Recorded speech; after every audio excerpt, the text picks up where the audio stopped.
Thank you for joining another episode of the Culinary Arts of Ashmont. This week, I am joined by two special guests, Mr. Jaffrey and Miss Ozzie, to make luscious lemon bars. So first off, we're going to measure our flour. We have 1 3/4 cup flour. Make sure that you use your spoon to scoop out of the container and then level it off. We also want to add 1/4 cup cornstarch.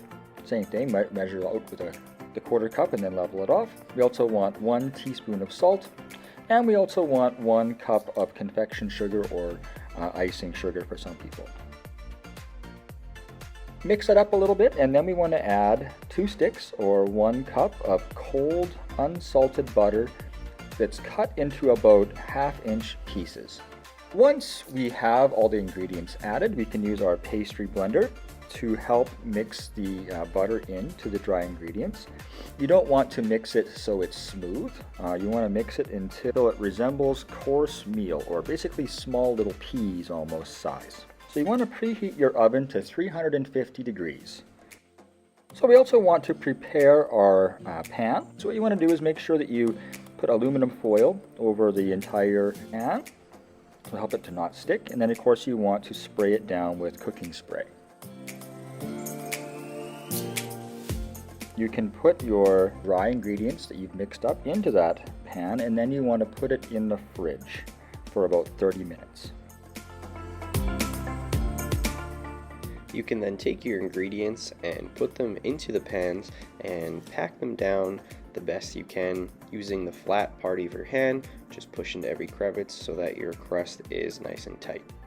You want to put that in the oven for about 15 to 20 minutes or until just lightly golden brown.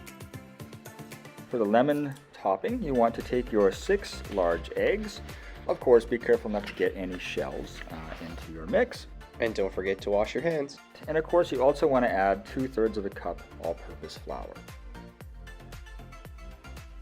And you also want to add 3 cups of granulated sugar. For those people who don't know about zest, it's just you grating the outside peel. So of course you can just use your regular cheese grater if you don't have anything else, but of course use the smallest grating side that you have. We actually are going to show you 2 different methods of how to get that lemon juice. The first method we're going to try is if you don't have some kind of a juicer at home, you can cut your lemon in half, and then you can use a fork. You stick a fork in the middle of the lemon, and then you kind of twist and squeeze, and you can get most of the juice out. That's what they recommend if you don't have a juicer. Of course, the other method we have there is just a regular type hand juicer, and if you have one of those at home, you could certainly do that. And you want to collect about 2/3 of a cup of lemon juice. Another thing you can do is roll your lemon out on a cutting board, and that will help get the juices out when you stick your fork in to juice the lemon. Combine all your ingredients. And you want to whisk them together with your 3 cups of sugar and of course your lemon juice and zest.